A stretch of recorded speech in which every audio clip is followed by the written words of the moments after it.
Hi, this is the iPhone 15 Pro and I'll show you how to check iOS version on this device.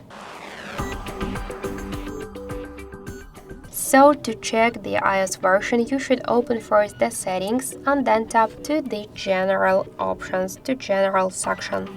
After that, you'll see here the About section, tap on it and you'll see here the iOS version on your device.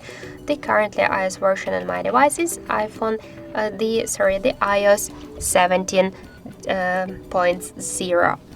And also, if you want to check if you got some new versions to update your software, you should go back to the general, tap the software update, and you'll see here some new updates. So that's it. Thank you for watching, and if you find this video helpful, leave thumbs up and subscribe our channel.